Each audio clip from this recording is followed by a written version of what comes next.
السلام علیکم، کیسے ہیں آپ سب؟ امید کرتی ہوں آپ سب خیریت سے ہوں گے۔ Welcome back to my channel. اللہ تعالیٰ قرآن پاک کی آل عمران میں ارشاد فرماتے ہیں کہ اور بے شک اللہ تعالیٰ کا پہلا گھر ہے جو لوگوں کے لیے مقرر کیا گیا، وہ مکہ میں ہے جو تمام دنیا والوں کے لیے برکت والا اور ہدایت والا ہے۔ کیا آپ جانتے ہیں کہ اللہ تعالیٰ نے دنیا میں خانہ کعبہ کو، اپنے پہلے گھر کو، کس طرح اور کب بنایا تھا؟ اللہ نے خانہ کعبہ کو کیسے پیدا کیا اور اس کی تعمیر کس نے کی؟ اور وہ کون لوگ تھے جنہوں نے خانہ کعبہ کا سب سے پہلا حج اور طواف کیا تھا؟ اور آج کی خانہ کعبہ کی موجودہ تعمیر کتنے سو سال پرانی ہے؟ اور خانہ کعبہ کو اب تک کتنی مرتبہ تعمیر کیا جا چکا ہے؟ اور خانہ کعبہ کی تاریخ کیا ہے؟ آج کی اس ویڈیو میں آپ کو ان سب سوالات کے جوابات قرآن و حدیث کی روشنی میں بتاؤں گی، تو اس کے لیے ضروری ہے کہ آپ یہ ویڈیو اینڈ تک دیکھیں اور اس سے پہلے میرے چینل کو سبسکرائب کر دیں، اور اگر آپ کو میری یہ ویڈیو پسند آئے تو اسے لائک اور شیئر ضرور کریے گا۔ تو چلیں شروع کرتے ہیں۔ خانہ کعبہ مسلمانوں کے لیے ایک بہت ہی مقدس مقام ہے، جس کو دیکھنے کے لیے مسلمان کا دل تڑپتا ہے اور اس کا دل چاہتا ہے کہ وہ وہاں جائے، اس کو دیکھے اور اس کا طواف کرے، اس کو ہاتھ لگائے۔ خانہ کعبہ کی موجودہ عمارت 404 سال پرانی ہے۔ خانہ کعبہ کو اب تک 10 مرتبہ تعمیر کیا جا چکا ہے۔ خانہ کعبہ کی سب سے پہلی تعمیر حضرت آدم علیہ السلام کی تخلیق سے 2000 سال پہلے ہوئی تھی، اور خانہ کعبہ کی سب سے پہلی تعمیر فرشتوں نے کی تھی۔ قرآن پاک میں لکھا ہے کہ جب اللہ تبارک و تعالیٰ سے فرشتوں نے کہا کہ انسان تو تخلیق کے بعد زمین میں فساد برپا کرے گا، جس کے نتیجے میں بہت خون ریزی ہوگی، تو اللہ تعالیٰ نے اس پر ارشاد فرمایا کہ جو کچھ میں جانتا ہوں وہ تم نہیں جانتے، اور اس پر فرشتے یہ گمان کرنے لگے کہ اللہ تعالیٰ ہم سے ناراض ہو گئے ہیں، جس کے نتیجے میں فرشتے اللہ تعالیٰ کی عبادت اور طواف عرش کے نیچے کرنے لگے اور وہاں پہ اللہ کی تسبیح کرنے لگے۔ تو اللہ تعالیٰ نے ان پر اپنی رحمت نازل فرمائی اور اپنے عرش کے نیچے ان کے لیے خوبصورت گھر تعمیر کروایا، جو زبرجد کے 4 ستونوں پر قائم تھا، اور یہ گھر بیت المعمور کے نام سے فرشتوں کے درمیان متعارف ہوا۔ اللہ تعالیٰ سورہ طور میں بیت المعمور کا ذکر بھی فرماتے ہیں۔ بیت المعمور 7ویں آسمان پر فرشتوں کا کعبہ ہے، جو کہ اسی لائن میں سیدھا ہے جہاں پہ زمین میں خانہ کعبہ ہے، بالکل اسی کے عین اوپر ہے۔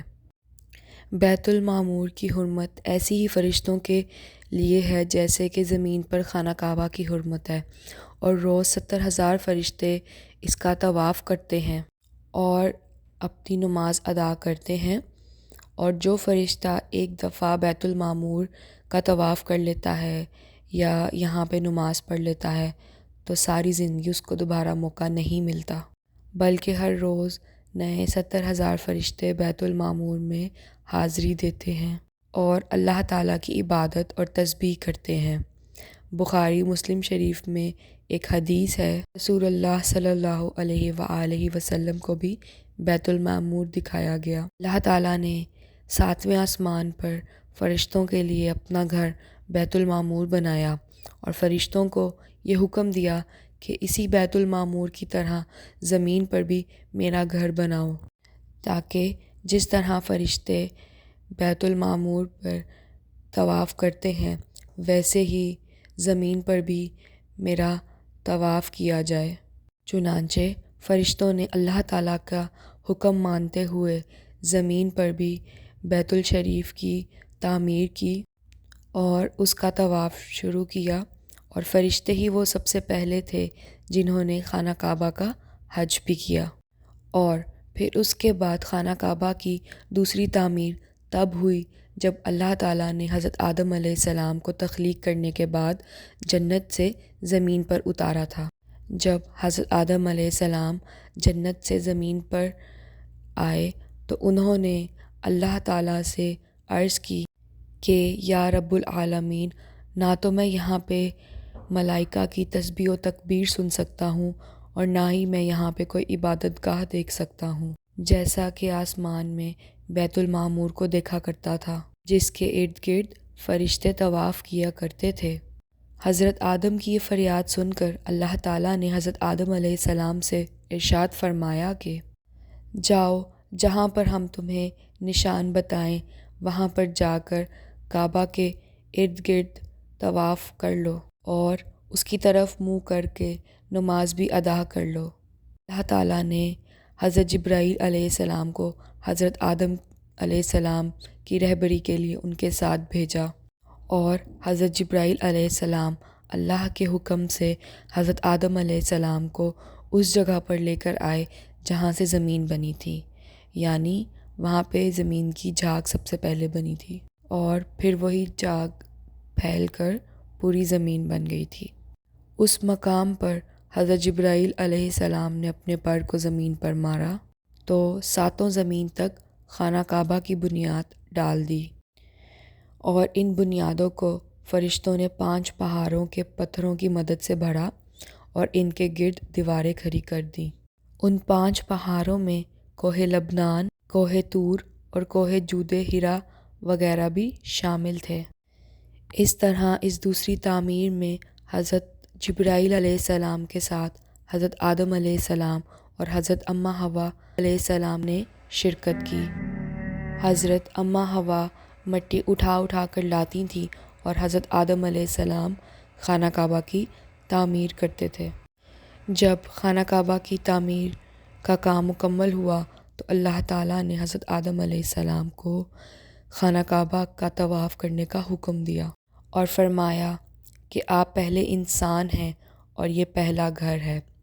تو اسی طرح حضرت آدم علیہ السلام خانہ کعبہ کی طرف منہ کر کے نماز ادا کیا کرتے تھے۔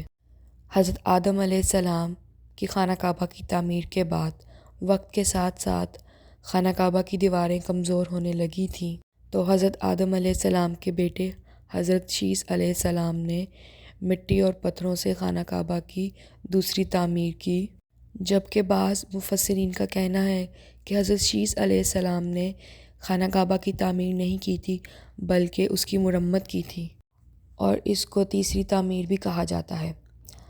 تو اب خانہ کعبہ کی چوتھی تعمیر تب ہوئی جب اللہ تعالیٰ نے حضرت نوح علیہ السلام کی قوم پر طوفان بھیجا تھا۔ اس کے بعد خانہ کعبہ والی جو جگہ تھی وہ اونچے اور سرخ ٹیلے کی طرح رہ گئی تھی۔ اس طوفان کے بعد جب حضرت ابراہیم علیہ السلام اس دنیا میں تشریف لائے تو اللہ تعالیٰ نے حضرت ابراہیم علیہ السلام کو خانہ کعبہ کی تعمیر کا حکم دیا۔ حضرت ابراہیم علیہ السلام نے خانہ کعبہ کی چوتھی تعمیر کی تھی۔ حضرت ابراہیم علیہ السلام نے اللہ کے حکم سے اپنی بیوی حضرت ہاجرہ علیہ السلام اور اپنے بیٹے حضرت اسماعیل علیہ السلام کو مکہ کی ویران جگہ اور پہاڑوں کے درمیان جب چھوڑا، جہاں پہ نہ تو کوئی آبادی کا، انسان کا کوئی نام و نشان تھا اور نہ ہی خانہ کعبہ کی کوئی عمارت موجود تھی۔ خانہ کعبہ کی جگہ ایک سرخ رنگ کا صرف ٹیلا تھا۔ اس وقت حضرت ابراہیم علیہ السلام نے اللہ کے حکم کے مطابق مکہ کی طرف پہلا سفر کیا تھا اور اپنے بیوی اور بچے کو وہاں پہ چھوڑ دیا تھا، اور پھر جب دوسری دفعہ حضرت ابراہیم علیہ السلام فلسطین سے مکہ آئے تو تب حضرت ابراہیم علیہ السلام کو اپنے بیٹے حضرت اسماعیل علیہ السلام کی قربانی کا حکم ہوا تھا اللہ کی طرف سے، اور جب تیسری دفعہ حضرت ابراہیم علیہ السلام مکہ تشریف لائے تو تب حضرت اسماعیل علیہ السلام کی شادی ہو چکی تھی اور حضرت ہاجرہ علیہ السلام کا انتقال ہو چکا تھا۔ پھر چوتھی دفعہ جب حضرت ابراہیم علیہ السلام مکہ تشریف لائے تو آپ کی اپنے بیٹے حضرت اسماعیل علیہ السلام سے ملاقات نہیں ہو سکی تھی، اور پھر اس کے بعد جب حضرت ابراہیم علیہ السلام 5ویں دفعہ مکہ تشریف لائے تو اللہ تعالیٰ نے حضرت ابراہیم علیہ السلام کو بیت اللہ کی تعمیر کا حکم دیا تھا۔ تو حضرت ابراہیم علیہ السلام نے اپنے بیٹے حضرت اسماعیل علیہ السلام سے کہا کہ اللہ تعالیٰ نے مجھے اپنے گھر کی تعمیر کا حکم دیا ہے، تو جس پر حضرت اسماعیل علیہ السلام نے جواب دیا کہ آپ ضرور کیجئے، اور اس پر میں آپ آپ کی خدمت کے لیے حاضر ہوں۔ اور ایک روایت کے مطابق خانہ کعبہ کی بنیادوں کی نشاندہی حضرت جبرائیل علیہ السلام نے کی تھی۔ اس پر حضرت ابراہیم علیہ السلام اور ان کے بیٹے حضرت اسماعیل علیہ السلام نے تعمیر کا کام شروع کیا تھا۔ جب کھدائی شروع کی گئی تو قدیمی بنیادیں جو حضرت آدم علیہ السلام نے رکھی تھیں وہ نمایاں ہونے لگیں۔ حضرت ابراہیم علیہ السلام ایک کاریگر اور حضرت اسماعیل علیہ السلام ایک مزدور کی حیثیت سے خانہ کعبہ کی تعمیر کرنے لگے۔ کوہ لبنان، کوہ ہیرا، کوہ ابو القیس، کوہ صفا اور کوہ مروہ، یہ 5 پہاڑ تھے جہاں سے حضرت جبرائیل علیہ السلام پتھر اٹھا کے لاتے اور حضرت ابراہیم علیہ السلام اسے کعبہ کی تعمیر کے لیے لگاتے۔ پھر اس کے بعد حضرت جبرائیل علیہ السلام کی نشاندہی پہ جبل ابو القبیس کے کنویں سے 2 پتھر ملے، جن میں سے ایک پتھر حجر اسود تھا اور ایک مقام ابراہیم کا تھا۔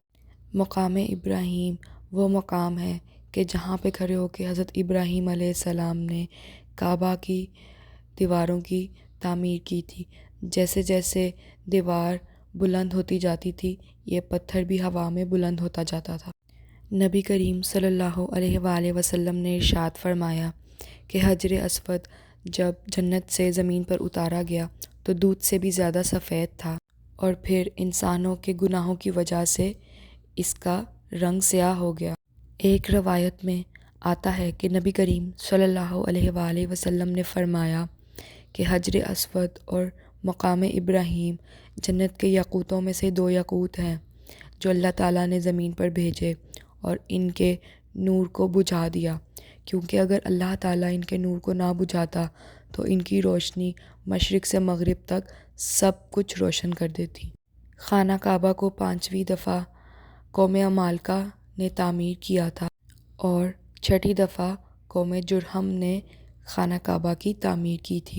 قبیلہ جرہم میں سے جس شخص نے خانہ کعبہ کی تعمیر کی اس کا نام تھا حرث بن مداد اصغر۔ خانہ کعبہ کی 7ویں تعمیر جس نے کی ان کا تعلق ہمارے پیارے نبی صلی اللہ علیہ وآلہ وسلم کی پاک نسب میں سے ایک بزرگ ہیں جن کا نام تھا حضرت قصہ بن کلاب۔ انہوں نے خانہ کعبہ کی ازسر نو تعمیر کی اور ایک پختہ عمارت بنائی۔ خانہ کعبہ کی 8ویں تعمیر کی ضرورت اس وقت پیش آئی جب قریش کی سرداری کے ٹائم پر ایک زبردست سیلاب آیا تھا، تو متفقہ فیصلے کے تحت خانہ کعبہ کی دیواریں کمزور ہونے کی وجہ سے خانہ کعبہ کی دوبارہ سے تعمیر کروائی گئی۔ اس تعمیر میں حضرت محمد صلی اللہ علیہ وآلہ وسلم نے بھی شرکت فرمائی تھی، لیکن اس وقت سرمایہ کم ہونے کی وجہ سے قریش نے جو تعمیر کی تھی اس میں حتیم کو کعبہ میں شامل نہیں کیا گیا تھا۔ خانہ کعبہ کی 9ویں تعمیر اس وقت ہوئی تھی جب یزید کے حملے کی وجہ سے خانہ کعبہ کی دیواریں کمزور ہو گئی تھیں، تو پھر اس کے بعد حضرت عبداللہ بن زبیر نے خانہ کعبہ کو ایک نئے سرے سے تعمیر کیا، حضرت ابراہیم علیہ السلام کی انہی بنیادوں پر، اور حتیم کو بھی کعبہ میں شامل کیا۔ خانہ کعبہ کی 10ویں تعمیر عبد الملک بن مروان کے نائب حجاج بن یوسف نے 74 ہجری میں قریش کی تعمیر کے مطابق کروائی تھی۔ اس کے بعد خلیفہ ہارون نے خانہ کعبہ کو منہدم کرنے کا فیصلہ کیا اور یہ حکم جاری کیا کہ وہ حضرت عبداللہ بن زبیر رضی اللہ عنہ کی تعمیر کے مطابق خانہ کعبہ کی نئے سرے سے تعمیر کریں گے، لیکن اس پر امام بن یوسف علیہ السلام نے یہ کہہ کر روک دیا کہ اگر ایسے ہی چلتا رہا تو ہر آنے والا حکمران اپنی شہرت کے لیے خانہ کعبہ کی نئے سرے سے تعمیر کرتا رہے گا، اور اس طرح لوگوں کے دلوں میں اس گھر کی عظمت کم ہوتی جائے گی۔ پھر اس کے بعد 1040 ہجری میں سلطنت عثمانیہ کے حکمران مراد بن خان نے حجر اسود والے رکن کے علاوہ ساری بنیادوں کو حجاج کی بنیاد کے موافق تعمیر کروایا۔ اس تعمیر کا کام 6 ماہ کے اندر مکمل ہوا۔ اس نے خانہ کعبہ کے اندر سنگ مرمر کا پتھر لگوایا اور نہایت ہی خوبصورت چھت بھی بنوائی۔ اور باہر کی دیواریں سنگِ خارا میں چونا سے چونی گئیں اور نہایت ہی نفیس اور ریشمی سیاہ رنگ کا پردہ خانہ کعبہ پر ڈالا گیا، جس پر کلمہ طیبہ تحریر تھا اور سنہری لفظوں میں سلطان کا نام بھی درج تھا۔ اس کے بعد سلطنت عثمانیہ کی تعمیر کے بعد شاہ فہد بن عبدالعزیز نے سن 1417 کو بیت اللہ شریف کی تجدید کا حکم دیا، جو آج تک چلتا آ رہا ہے۔ تو چلیں جی، اگر آپ کو میری یہ ویڈیو پسند آئے تو اسے ضرور لائک اور شیئر کیجیے گا۔ ملتی ہوں میں آپ کو اپنی نیکسٹ ویڈیو میں، تب تک کے لیے اللہ حافظ۔